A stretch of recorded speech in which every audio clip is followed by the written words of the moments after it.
Mega times news బులెటిన్ల ముందుగా headlines. Mulugu జిల్లా కేంద్రంలో బ్రిలియంట్ గ్రామర్ హై స్కూల్లో అగ్నిమాపక వారోత్సవాలపై అవగాహన.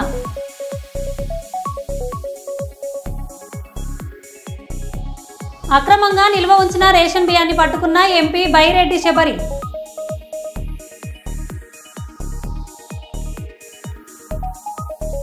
చైర్మన్ పై అవిశ్వాస తీర్మానంలో నెగ్గిన వైఎస్ఆర్సీపీ కౌన్సిలర్లు.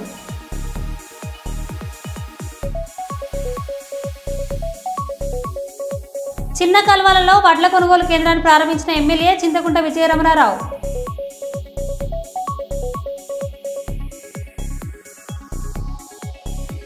జనగామ జిల్లా పాలకుర్తి మండల కేంద్రంలో ప్రభుత్వ ఆసుపత్రి ఎదుట ఆందోళన.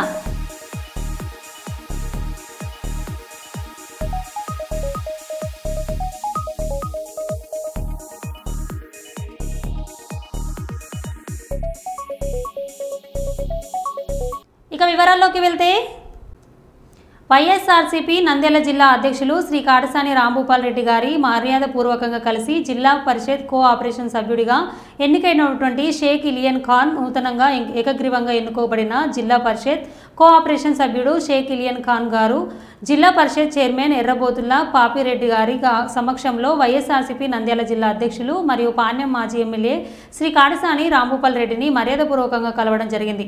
ఈ కార్యక్రమంలో ఓర్వకల్లు మండలం జెడ్పీటీసీ రంగనాథ్ రగౌడ్, గూడూరు మండల జెడ్పీటీసీ మౌలాలి మరియు వైఎస్ఆర్సీపీ నాయకులు తదితరులు పాల్గొన్నారు.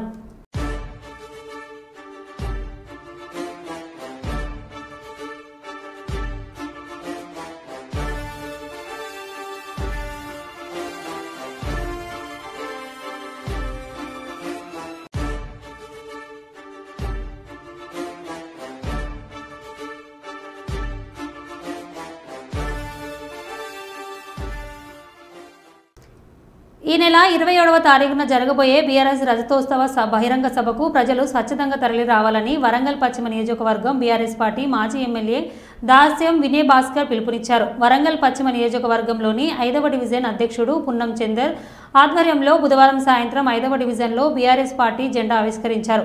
అనంతరం పార్టీ కార్యకర్తలతో కలిసి డివిజన్లో ర్యాలీ నిర్వహించారు. అనంతరం వినయ్ భాస్కర్ కార్యకర్తలను ఉద్దేశించి మాట్లాడుతూ కార్యకర్తలను కంటికి రెప్పలా కాపాడుకుంటామని, అధికారంలో ఉన్నా లేకున్నా ఆపద సమయంలో మా కార్యకర్తలందరినీ ఆదుకుంటానని ఆయన తెలిపారు.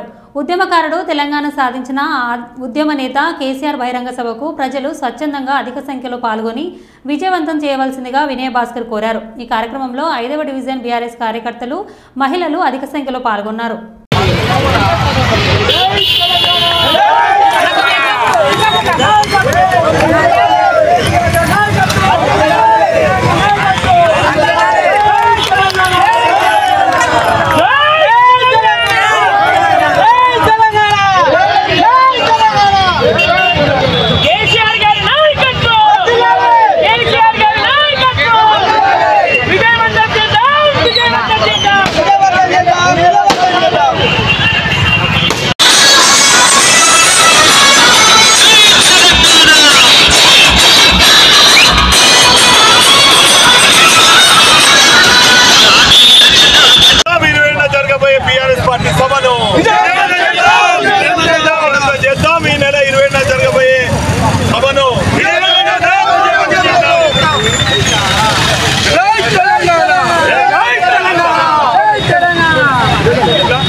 అన్ని గ్రామాలలో తిరుగుతున్న సందర్భంలో పెద్ద ఎత్తున ఉత్సాహంగా పాల్గొంటున్నటువంటి ఈ సందర్భంలో మరి 5వ డివిజన్లో కూడా మరి మీరు దాసరి వాడలో పెద్ద ఎత్తున మీరందరూ కూడా వచ్చి మరి ఉత్సాహభరితంగా స్వచ్ఛందంగా మేము వస్తామని చెప్పినందుకు మీ అందరికీ కూడా శిరస్సు వచ్చి ప్రత్యేకంగా ధన్యవాదాలు తెలియజేసుకుంటూ మరి మీ అందరూ కూడా తెలుసు నేను నగర టీఆర్ఎస్ పార్టీ అధ్యక్షుడిగా ఈ వాడకు వచ్చిన శాసనసభ్యులుగా సమైక్య రాష్ట్రంలో ప్రతిపక్ష శాసనసభ్యునిగా ఈ వాడకు వచ్చిన అనేక సమస్యలను కూడా నా దృష్టికి తీసుకొస్తాయి.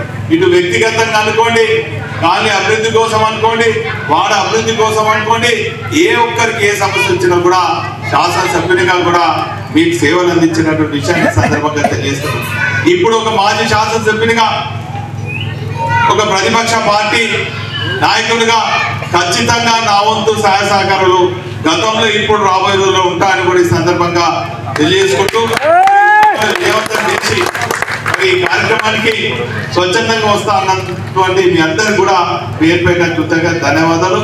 ప్రత్యేకించి విద్యలో కూడా వచ్చే వారికి కూడా ప్రత్యేకంగా కృతజ్ఞత ధన్యవాదాలు తెలియజేసుకుంటూ రఘురామారావు గారి ఘన నివాళులు అర్పించిన బారస జిల్లా అధికారి ప్రతినిధి వాకిటి శ్రీధర్, మాజీ మున్సిపల్ వైస్ చైర్మన్, రేవెల్లి మండల బీఆర్ఎస్ పార్టీ అధ్యక్షులు, మాజీ సింగిల్ విడో అధ్యక్షులు రఘురామారావు గారి దశదిన కర్మ సందర్భంగా వారి స్వగృహంలో బారస జిల్లా అధికార ప్రతినిధి, మాజీ మున్సిపల్ చైర్మన్ వాకిటి శ్రీధర్ వారి చిత్రపటానికి పూలమాలలు సమర్పించి ఘనంగా నివాళులర్పించారు.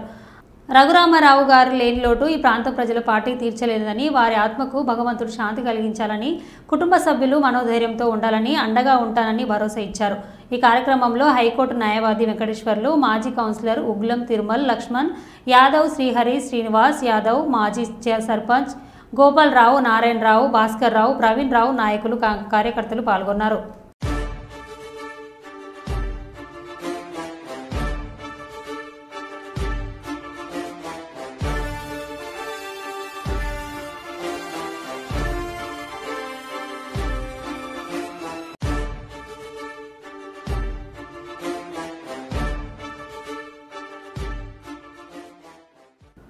ఆచరణలను ఆచరించే వారే చెప్పాలి.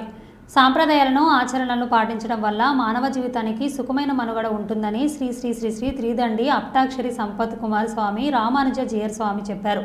ఈరోజు కర్నూలు నగరం వాడు గ్రామం సమీపంలో శ్రీ గోదా రంగనాయకి సమేత శ్రీరంగస్వామి దేవాలయంలో గోదా గోకులంలో పాత్రికేయ సమావేశంలో మాట్లాడారు.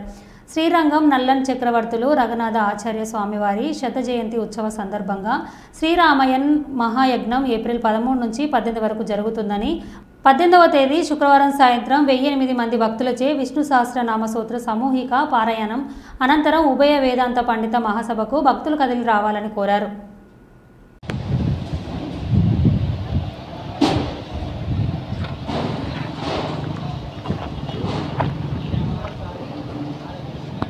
వారు మన ఆల్ ఇండియా ఫెడరేషన్ తరఫున మేము కూడా 10,000 మంది అక్కడ జరుగుతుంది ప్రతి ఆగస్టు 1వ తారీఖు.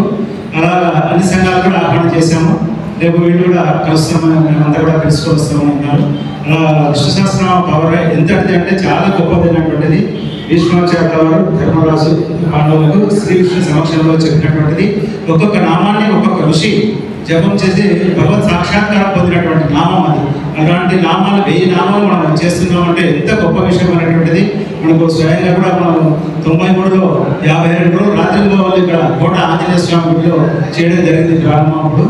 అలాగా ఇప్పటి వరకు కూడా ఇంటింట పాడడం మేము ప్రతి ఇంట్లో తెలిసినటువంటి వారికి ఈ హనుమాన్ చాలీసా విష్ణు సహస్రనామం చేస్తూ వస్తున్నాము. అలాంటి విష్ణు సహస్రనామం మేము సామూహికంగా అందరం కలిపి ఒకసారి చేసుకొని పీఠాధిపతులు 10 మంది, ముఖ్యంగా జీఎస్ స్వాములు 8 మంది కాకుండా విద్యానంద స్వామి వారు అతిపెద్ద పీఠాధిపతి వారు ఎన్ని ఎకరాల్లో రోజుకు 600 నుండి 800 1000 మంది భోజనాలు కూడా ప్రతిరోజు నిత్యం చేస్తూ ప్రతి ఊరిలో వాళ్ళ పేరు తెలియనటువంటి వారు ఉన్నారు. ఊరు తిరిగి వారు ధర్మాన్ని ప్రబోధిస్తూ అడ్డంకం వచ్చినా కానీ వారు డైనమిక్గా ఎదుర్కొని అందరినీ సామూహికంగా ఒక చోటికి చేర్చి ఆ కష్టాలని తీర్చేటువంటి వారు అటువంటి మహానుభావులు కూడా రేపు మనకు తోట్లపల్లి వారిది ఇక్కడ ఏం చేస్తున్నారు. ఇంకా మనకు పరమాత్మానంద స్వామిని చర్చల దగ్గర గంగాపురం ఆశ్రమం వాళ్ళు కూడా 8 ఎకరాల్లో ఉంది. అలానే వైష్ణవ సంప్రదాయంలో నారాయణుడు దగ్గర నుంచి రఘునాథాచార్య స్వామి వరకు ఎంతో మంది పండితులు కేవలం వాళ్ళ పాండిత్యం కాకుండా జీవితాన్ని త్యాగం చేసి సమాజంలో ఎప్పుడూ ఈ సంప్రదాయము, ఈ ఆచారము, ఆనువంశికంగా వచ్చేటువంటి ఈ పద్ధతులన్నీ కూడా సజావుగా నిలవాలి అంటే ఆచరించి చూపించాలి. ఆచినోతి శాస్త్రార్థం ఆచార్యే స్థాపయతి. ఆచరించి చెప్పేవాడు ఆచార్యుడు. ఆచరించకుండా మైకుల్లో చెప్పేటువంటి వాడి వలన ప్రయోజనం ఉండదు. కనుక వాళ్ళ జీవితాలను త్యాగం చేసి ఈ సంప్రదాయాన్ని మనం పాటించడం వలన, ఈ ఆచారాలు మనం పాటించడం వలన మానవ జీవితానికి సుఖమయమైనటువంటి మనుగడ ఉంటుంది అనేటువంటి విషయాన్ని ఈ మహాత్ములందరూ కూడా ఆచరించి వాళ్ళు ఆచరించడానికే జీవించారు. అలా జీవించినటువంటి మహానుభావుల్లో ఈ శతాబ్దిలో అగ్రగణ్యులు రఘునాథాచార్య స్వామివారు. వారిని గురించి తెలియనటువంటి వారు లేరు. రాజకీయ నాయకుల్లోనూ వారి పరిచయం, వారి రాజకీయాలు తిరిగేవారు కాదు. కానీ వారి గ్రంథాలను రచన చదివినటువంటి రాజకీయ నాయకులు కూడా పుస్తకాలు చదువుతారు కదండి. వారు చదివినటువంటి రాసినటువంటి పుస్తకాలు చదివి అమ్మో ఇంత విషయం ఉంటుందా, రామాయణాన్ని ఇంత బాగా చెప్పవచ్చునా, విష్ణు సహస్రనామానికి 1200 పేజీల భాష్యం ఉన్నది అంటే అది ఎంత గొప్ప స్తోత్రం అని సాధారణమైన జ్ఞానం కలిగిన వారికి కూడా మన విజ్ఞాన ఘనిని అందించినటువంటి మహనీయుడు వారు. అలాగే ఎంతో మంది ఉపాధ్యాయులకు ఆయన మార్గదర్శనం. అలాగే ఉభయ వేదాంత పండితులు వారు చెప్పకుండా, వారి సంబంధం లేకుండా నేను పండితుడిని చెప్పగలిగిన వాడు భారతదేశంలో లేరు. ఉత్తరాదిలో కూడా ఎంతో మంది పండితులు ఉన్నారు. వారు కూడా వీరి మీద చాలా గౌరవం. ఒకరోజు ఉత్తరాది నుంచి జగిత్యాల జిల్లా మాల్యాల మండల కేంద్రంలో గురువారం రోజున చొప్పదండి శాసనసభ్యులు మేడిపల్లి సత్యం వరిధాన్యం కొనుగోలు కేంద్రాన్ని ప్రారంభించారు. ఈ కార్యక్రమంలో కాంగ్రెస్ నాయకులు, రైతులు పాల్గొన్నారు.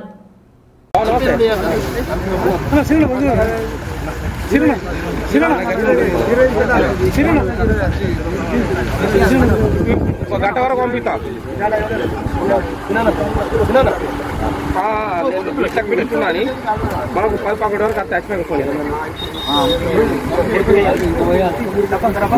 అంత మాట్లాడే అర్థమైతే అన్న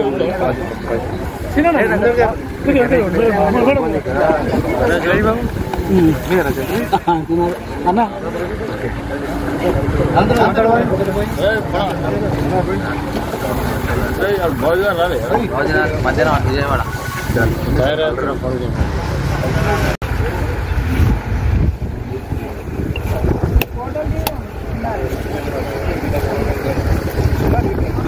అందరూ సైడ్ వెళ్ళండి.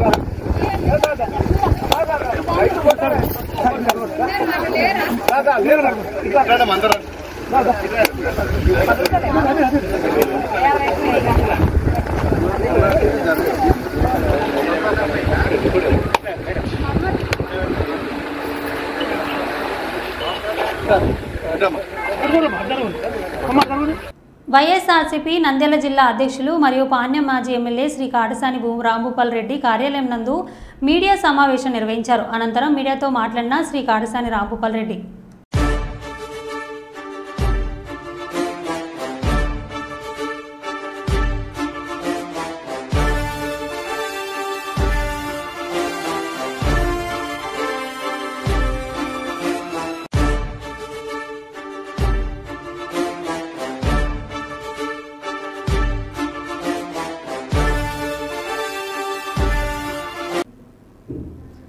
హైదరాబాద్ తెలంగాణ రాష్ట్రం ఈడీ కార్యాలయం ముందు ధర్నా కార్యక్రమంలో పాల్గొన్న తెలంగాణ రాష్ట్ర కనీస వేతన సలహా మండలి chairman Shri Janak Prasad national herald విషయంలో కక్షపూరితంగా ఏఐసిసి అగ్రనేతలు సోనియా గాంధీ, రాహుల్ గాంధీ పేర్లను ఛార్జ్షీట్లో చేర్చడాన్ని నిరసిస్తూ కాంగ్రెస్ పార్టీ ఆధ్వర్యంలో హైదరాబాద్ ఈడీ కార్యాలయం ముందు ఏర్పాటు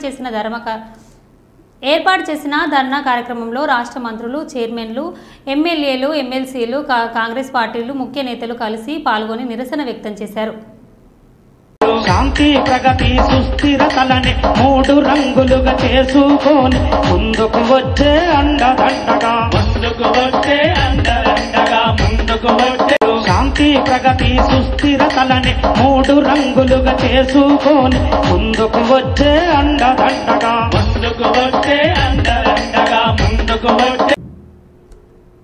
రామకుప్పంలోని ఎంపీడీఓ కార్యాలయంలో ఎంపీపీగా సులోచనమ్మ, వైస్ ఎంపీపీగా వెంకటరమణ గౌడ్ బుధవారం ప్రమాణ స్వీకారం చేశారు.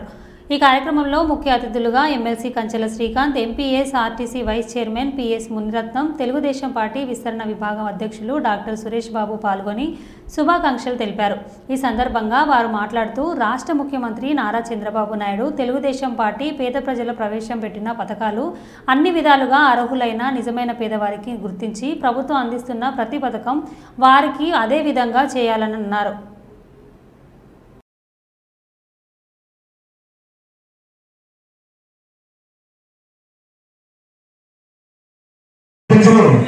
దయచేసి కొంచెం 5 నిమిషాలు సైలెంట్గా ఉండాలి ప్లీజ్. గతంలో జరిగిన ఎన్నికల్లో చాలా బాగున్నాడని చెప్పి మళ్ళీ ఏదో బాధలపై ఈ పార్టీలోకి వచ్చేసింది. వచ్చి ఎంపీటీసీతో కలిసి అందరూ సహకరించినారు. కాబట్టి మేము అందరూ చేరి ఈరోజు మా 4 మండలాల నాయకులు కష్టపడి మాకు ఈ పదవులు తీసి ఈ సీట్లో కూర్చొని పెట్టినారు. కాబట్టి మేము అందరికీ గౌరవించి కాబట్టి మండలాన్ని డెవలప్మెంట్ చేయడంలో ప్రతి ఒక్కరి గౌరవంతోనూ పెద్దల మాటకు అర్థం చెప్పకుండా అందరికీ మా సహాయ సహకారాలు అందిస్తామని కోరుకుంటూ ఉన్నాను. ఇందులో ముగిస్తాము.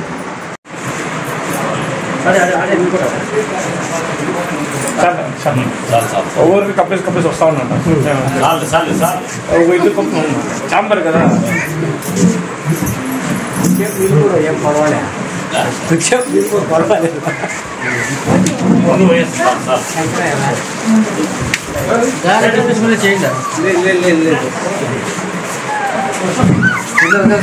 మన రామకుప్పం మండల నూతనంగా ఎంపిక చేసినటువంటి మన నియోజకవర్గం నాయకులు అయినటువంటి మన ఎమ్మెల్సీ సార్ గారికి, మన కల్వల్లి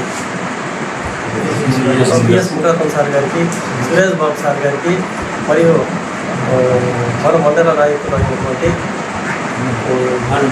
ఆనంద్ రెడ్డి గారికి, అదేవిధంగా చిన్ని కృష్ణన్న, చలపతన్న, మా యొక్క అడ్డదారులు మా రామ్మూర్తి గారికి, మున్సామన్ గారికి, మరియు ఇతర నాయకులు పట్లనారాయణ గారికి, అదేవిధంగా మాకు ఈ ఎన్నికకు తోడ్పడినటువంటి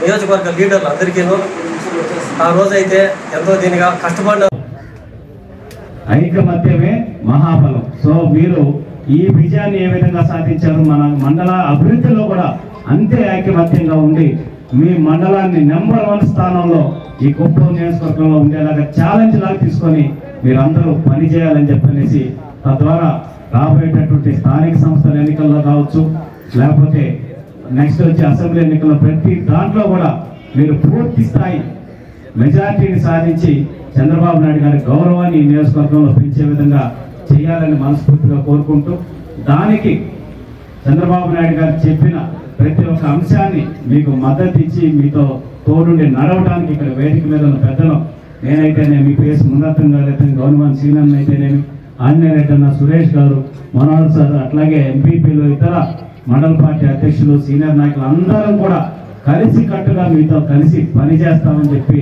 తెలియజేసుకుంటూ మనందరం ఒకటి ఆలోచించుకోవాలి.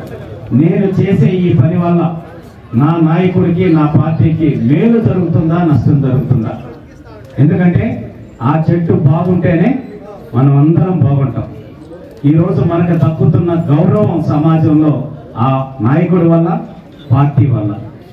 అంతేగాని ఆ తర్వాత 3వ అంశం మన ప్రవర్తన, మనం చేసేటటువంటి సర్వీస్. ఫస్ట్ మనం బయటకు పోయినప్పుడు నేను ఫలానా తెలుగుదేశం పార్టీ నాయకుడిని అని చెప్పగానే మనం చూడగానే వాళ్ళు గుర్తొచ్చేది చంద్రబాబు నాయుడు గారు, తెలుగుదేశం పార్టీ. తద్వారా మనకు ఒక ఉందో ఇండ్లు కావచ్చు, రేషన్ కార్డులు కావచ్చు, ఆరోగ్య సేవకు సంబంధించిన విషయాలు కావచ్చు, ఇట్లాంటి చిన్న చిన్న విషయాలన్నీ కూడా ప్రతి ఒక్కరికి అందేటట్టు చేయాల్సిన బాధ్యత మీ అందరి మీదగా ఉంటుందని చెప్పి మనస్ఫూర్తిగా మీ అందరికీ తెలియజేస్తుంటూ, నాకు ఈ అవకాశం ఇచ్చిన ప్రతి ఒక్కరికి మనస్ఫూర్తిగా కృతజ్ఞతలు తెలియజేసుకుంటూ సెలవు తీసుకున్నాను. Thank you. Srisailam project outsourcing లస్కర్ల సంఘం ఆధ్వర్యంలో కర్నూలు కలెక్టర్ కార్యాలయం ముందు పెద్ద ఎత్తున ధర్నా చేశారు. శ్రీశైలం ప్రాజెక్టు కోసం సర్వం కోల్పోయిన బాధితులకు 1986 సంవత్సరంలో అప్పటి ప్రభుత్వం శ్రీశైల బాధితులకు ఇంటికో ఉద్యోగం ఇవ్వాలని జీవో నెంబర్ 98 విడుదల చేసిందని, ఇప్పటికీ 40 సంవత్సరాలు పూర్తయినా ప్రభుత్వ ఉద్యోగాలు రాలేదన్నారు. అవుట్సోర్సింగ్ విధానంలో లస్కర్ ఉద్యోగాలు ఇచ్చారని, కనీస పదవీ విరమణ వయసు 62 సంవత్సరాలకు పెంచాలని వారు కోరారు.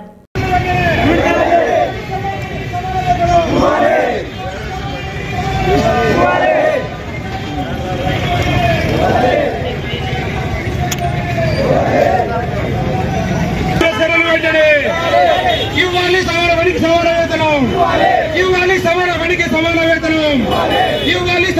అందరికీ సమాన వేతనం పర్మిట్ చేయాలి. అవుట్సోర్సింగ్ లెక్చరర్లు వెంటనే పర్మిట్ చేయాలి. అవుట్సోర్సింగ్ లెక్చరర్లు వెంటనే పర్మిట్ చేయాలి. అవుట్సోర్సింగ్ లెక్చరర్లు వెంటనే పర్మిట్ ఉద్యోగులు జీవన ప్రకారం వెంటనే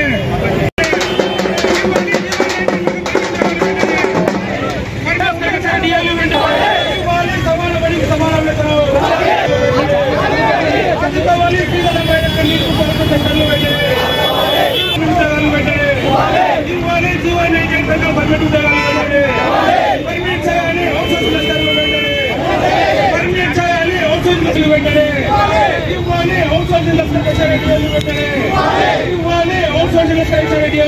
సంవత్సరాలు వెంటనే సర్వీస్ పెంచాలి.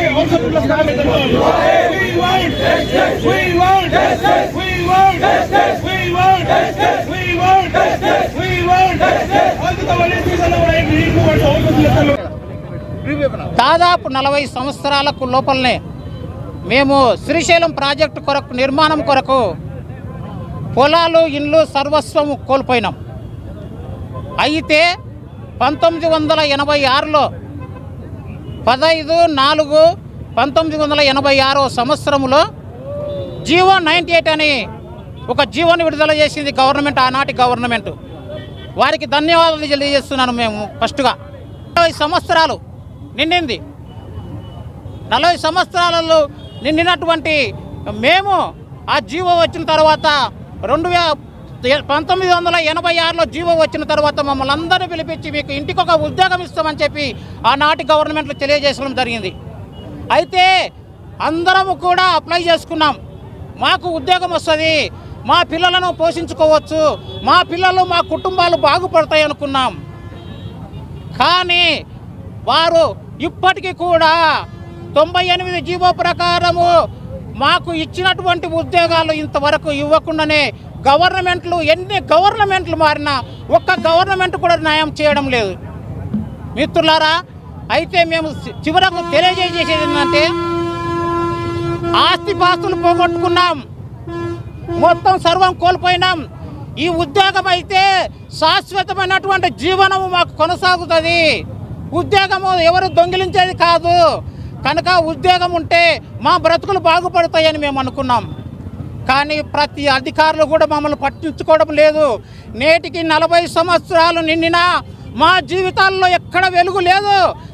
శ్రీశైలం ప్రాజెక్టు ద్వారా అన్ని రాష్ట్రాలకు సాగునీరు అందిస్తున్నాం, అన్ని రాష్ట్రాలకు కరెంటు ఉత్పత్తి అవుతుంది. శ్రీశైలం ప్రాజెక్టు ద్వారా ఎంతో అభివృద్ధి అవుతుంది దేశము. కానీ మా బ్రతుకుల్లో మాత్రం మేము చీకటి బ్రతుకుల్లో బ్రతుకుతున్నామని మీకు అందరికీ మీడియా ముఖంగా తెలియజేస్తున్నాం. మిత్రులారా, మా కోరిక ఒక్కటే, మాకు మీరు పర్మనెంట్ ఉద్యోగాలు ఇవ్వలేకపోతే 62 సంవత్సరాలు సర్వీస్ పెంచండి, మా అవుట్సోర్సింగ్ లెక్చరర్లను కొనసాగిస్తూ, లేదా హెచ్ఆర్ఏ డిఏను కల్పించని చివరకు అది కూడా అడుగుతున్నాం. మాకు 86లో జీవో వచ్చినప్పుడు మాకు ఉద్యోగాలు ఇచ్చింటే ఈ రోజుకు మేము పింఛన్ తీసుకునేటటువంటి వాళ్ళము, మా పిల్లలకు మంచి అవకాశం ఉండేది, మా పిల్లలు బ్రతికే వాళ్ళు. అగ్నిమాపక వారోత్సవాలలో భాగంగా హన్మకొండలోని స్లమ్ ఏరియాలో అగ్నిమాపక సిబ్బంది అగ్ని ప్రమాదాలపై అవగాహన కార్యక్రమాన్ని నిర్వహించారు. మంటలు చెలరేగినప్పుడు వాటిని ఎలా అదుపు చేయాలనే అంశాలపై ప్రజలకు అవగాహన కల్పించారు. ఎవ్రీ ఇయర్ ఓన్లీ తెలంగాణ కాదు, మన భారతదేశం మొత్తం కూడా ఈ 14 నుండి 20 వరకు వారోత్సవాలు జరుపుకుంటారు. ఈ వారోత్సవాలు జరుపుకోవడానికి కారణం ఏంటంటే 1944లో అప్పుడు మా యొక్క సిబ్బంది దాదాపు 66 మంది చనిపోయినారు. వాళ్ళ ఆత్మకు శాంతి చేకూర తెలియపరుస్తాం. అయితే ఇప్పుడు మనం ఇంట్లో వంట చేస్తాం, ఇప్పుడు అంతే ఇప్పుడు గ్యాస్ వచ్చింది అనుకో, ఇంత పొయ్యిలు ఉండే